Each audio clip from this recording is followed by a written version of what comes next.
नमस्ते बच्चों, आज हम अध्ययन करेंगे सदिशों के प्रकार के बारे में। तो आइए प्रारंभ करते हैं। सदिश कितने प्रकार का होता है? तो पहला है समान सदिश।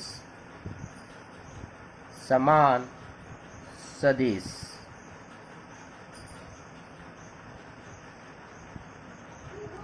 तो समान सदिश उस सदिश को कहते हैं यदि उनका मापांक और दिशा समान हो।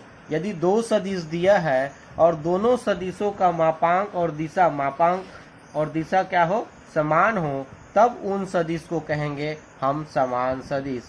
उदाहरण के लिए एक PQ सदिश है जिसका मापांक परिमाण A है और एक RS सदिश है जिसका परिमाण क्या है? B है। तो हम इन दोनों सदिशों को क्या कहेंगे? समान सदिश तब कहेंगे जब इनका परिमाण क्या हो और दिशा क्या हो, आपस में बराबर हो। अर्थात vector A is equal to mod of vector B। तो वह दो सदिश समान सदिश तब कहलाते हैं जब उनके मापांक और उनकी दिशाएं क्या हो? दोनों की दिशा एक समान हो। तो यदि मापांक समान हो अर्थात mod of vector A is equal to mod of vector B हो, या फिर सदिश की दिशा O से P की ओर हो और इसकी भी दिशा क्या हो? R से S की ओर हो। दोनों की दिशा क्या हो? एक समान हो, तब उस सदिश को हम कहेंगे एक समान सदिश। और एक समान सदिश जो होता है परस्पर समांतर होता है, अर्थात वेक्टर A और वेक्टर B क्या होंगे? समांतर होंगे। तो समान सदिश किसे कहेंगे? वह यदि दो सदिश का मापांक बराबर हो, उनकी दिशा समान हो और दोनों एक दूसरे के समांतर हो, तब उन सदिशों को हम समान सदिश कहते हैं। अगला है ऋण सदिश या विपरीत सदिश। ऋण सदिश या विपरीत सदिश। तो उस सदिश को हम, यदि दो सदिश हैं तो उन सदिशों को ऋण सदिश अथवा उसका विपरीत सदिश कहेंगे जिनके मापांक तो समान हो लेकिन दिशा विपरीत हो। मापांक समान हो, मान लो ये हमारे पास दो सदिश है, कौन कौन सा? P और Q, जिसका सदिश वेक्टर A है और इसकी दिशा PQ है, और एक दूसरा सदिश है हमारा RS, इसकी दिशा इस दिशा में है वेक्टर B। तो इनका मापांक समान हो अर्थात mod of vector A is equal to mod of vector B हो। मापांक तो समान हो लेकिन इनकी दिशा क्या है? P से Q की ओर है और इसकी दिशा क्या है? इसके विपरीत है, अर्थात R से S की ओर है। तो ये है क्या सदिश? ऋण सदिश या विपरीत सदिश। तो हमने देखा ऋण सदिश या विपरीत सदिश। तो समान सदिश देखा, समान सदिशों में परिमापांक और उनकी दिशा दोनों समान होती है, लेकिन ऋण सदिश में उनके मापांक तो समान होते हैं लेकिन उनकी दिशा क्या होती है? भिन्न भिन्न होती है। तो हम इसको इस प्रकार से भी प्रदर्शित कर सकते हैं, mod of vector A is equal to minus vector B, अर्थात ये माइनस चिन्ह बताएगा तो सदिश B की दिशा क्या है? सदिश A की दिशा के विपरीत है। तीसरा है स्थिति सदिश। स्थिति सदिश तो उन सदिश को स्थिति सदिश कहते हैं। मान लो हमारे पास तीन अक्ष हैं, X, Y और Z। ये मूल बिंदु O। तो मूल बिंदु O से क्या होगा, मूल बिंदु O के सापेक्ष एक कण की स्थिति सदिश मान लो क्या है, OP है। तब हम OP को क्या कहेंगे, कण O का स्थिति सदिश कहेंगे। अर्थात किसी समय पर किसी कण की स्थिति को प्रदर्शित करने वाले बिंदु को मूल बिंदु से मिलाने वाली रेखा को हम कहते हैं उसका स्थिति सदिश, और उसका स्थिति सदिश को हम किससे प्रदर्शित करते हैं, R से। किसी क्षण या किसी समय पर किसी कण की स्थिति को मूल बिंदु से मिलाने वाली रेखा को हम कहते हैं उस सदिश का स्थिति सदिश। उदाहरण के लिए OP का स्थिति सदिश है मान लो R।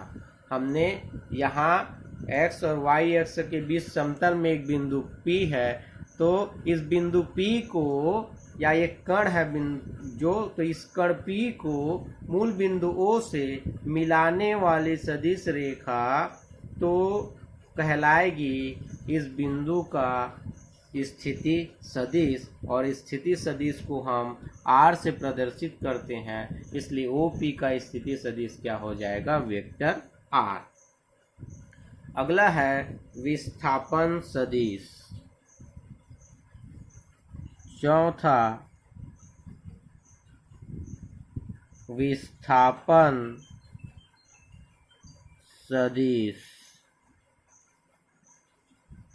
विस्थापन सदिश मान लो दिए गए समय में या किसी एकांक समय में, हमने मान लिया ये अक्ष है हमारा x अक्ष, y अक्ष और z अक्ष। तो किसी समय पर मान लो t समय पर बिंदु P पर रहता है और t डैश समय पर बिंदु P डैश पर पहुंच जाता है, तो ये P का स्थिति सदिश और ये P डैश का स्थिति सदिश। तो दोनों बिंदुओं को मिलाने वाली जो सदिश रेखा है अर्थात P डैश को हम उसका स्थिति सदिश कहेंगे। तो मान लो उसकी स्थिति में पहले की तुलना में कितना परिवर्तन हुआ, यही कहलाएगा उसका विस्थापन सदिश।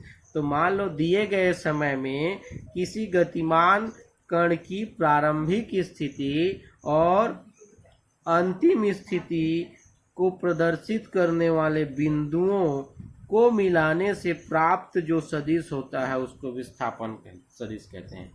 किसी दिए गए समय में किसी कण की प्रारंभिक स्थिति और उस कण के अंतिम स्थिति के मध्य या दोनों स्थितियों को मिलाने वाली सदिश रेखा को हम कहते हैं उसका विस्थापन सदिश। विस्थापन सदिश पहले बिंदु मान लो P पर था, बाद में वह किसी समय पश्चात वो P डैश पर चला गया, तब हम P और P डैश को मिलाएंगे, तब यह कहलाएगा ये सदिश P और सदिश P डैश का विस्थापन सदिश। अगला है ध्रुवीय सदिश। पांचवा ध्रुवीय सदिश। ये सब सदिशों का प्रकार है। ध्रुवीय सदिश उस सदिश को कहते हैं जिसका प्रारंभिक बिंदु अर्थात क्रिया बिंदु होता है, जहां से वस्तु प्रारंभ करती है, अर्थात प्रारंभिक बिंदु होता है, उसको कहते हैं ध्रुवीय सदिश। उस उदाहरण के लिए वेग, विस्थापन, त्वरण, ये सभी क्या हैं, बल ध्रुवीय सदिश के अंतर्गत आते हैं या ध्रुवीय सदिश कहलाते हैं। तो ध्रुवीय सदिश किसे कहते हैं, वह सदिश जिसका प्रारंभिक बिंदु या फिर क्रिया बिंदु होता है, जहां से वह कार्य करना प्रारंभ करता है या गति करना प्रारंभ करता है, उस सदिश को हम ध्रुवीय सदिश कहते हैं। आइए समतलीय सदिश अगला देखते हैं। छठवां है समतलीय सदिश।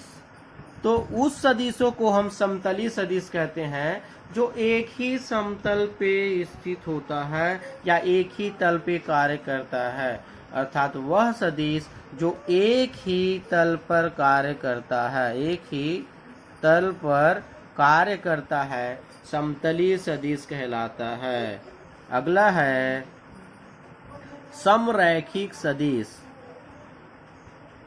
समरैखिक सदिश तो एक सरल रेखा या फिर समांतर रेखाओं के अनुदिश जो सदिश कार्य करता है, तो उनके उस सदिशों को कहते हैं हम समरैखिक सदिश। अर्थात उन सदिशों के बीच या तो 0 डिग्री का एंगल बनेगा या फिर 180 डिग्री का एंगल बनेगा। उदाहरण के लिए ये सदिश, मान लो सदिश वेक्टर ए और वेक्टर बी, तो ये दोनों के मध्य जो एंगल बनेगा वह 0 डिग्री बनेगा, क्योंकि एक ही दिशा में है, एक दूसरे के समांतर हैं, तो इनको कहेंगे हम समरैखिक सदिश।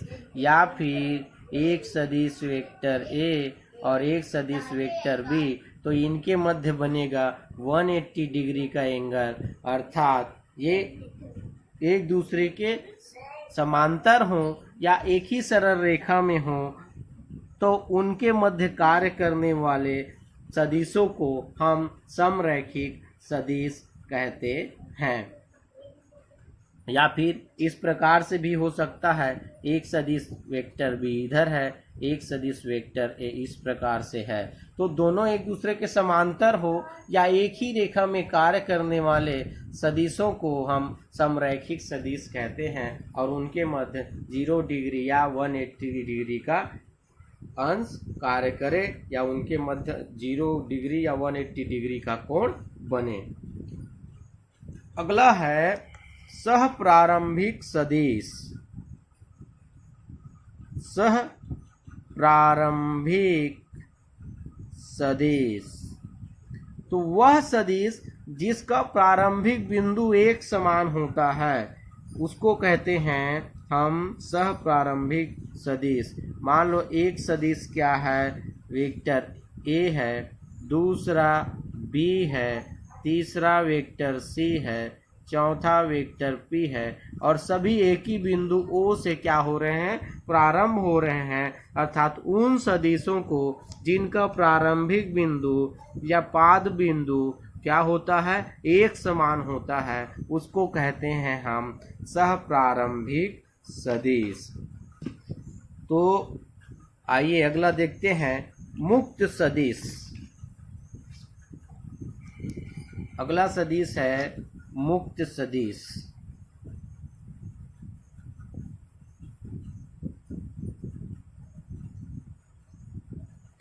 वह सदिश जिसकी स्थिति अथवा क्रिया रेखा नियत नहीं होती उसको कहते हैं हम मुक्त सदिश। अर्थात यह स्पष्ट नहीं होता कि उस वस्तु की स्थिति और वह जिस रेखा पर क्रिया कर रहा है वह क्या हो, स्पष्ट ना हो, तो उन सदिश को कहते हैं मुक्त सदिश। और मुक्त सदिश उसके विस्थापित करने पर वह सदैव सदिश अपरिवर्तित रहता है। मुक्त सदिश को उसके समांतर विस्थापित करने पर वह सदैव अपरिवर्तित रहता है। तो मुक्त सदिश फिर से क्या हुआ, वह सदिश जिसकी स्थिति या क्रिया रेखा नियत नहीं होती उसको कहते हैं मुक्त सदिश। अगला है एकांक सदिश। एकांक सदिश तो उस सदिश को एकांक सदिश कहते हैं जिसका मापांक इकाई होता है। मापांक क्या होता है, एकांक होता है या इकाई होता है। अर्थात वह सदिश जिसका मापांक इकाई या फिर एकांक होता है उसको एकांक सदिश या फिर एकक सदिश भी कहते हैं। एकक सदिश कहते हैं। और मान लो हमारे पास एक सदिश ए है, सदिश ए है, इसलिए सदिश ए की दिशा में एकांक सदिश सदिश ए की दिशा में एकांक सदिश क्या हो जाएगा, vector A is equal to A cap is equal to vector A upon mod of vector A. सदिश ए की दिशा में अगर हम एकांक सदिश की गणना करें तो उसका मान होता है A cap is equal to vector A upon mod of vector A. और एकांक सदिश को हम कैप लगा के पढ़ते हैं, जिसको कैप कहा जाता है, कि जैसे राशि के ऊपर चिन्ह लगा देते हैं इस प्रकार का, तो इसको हम ए कैप पढ़ेंगे। तो सदिश ए की दिशा में एकांक सदिश क्या हो जाएगा, A cap is equal to vector A upon mod of vector A.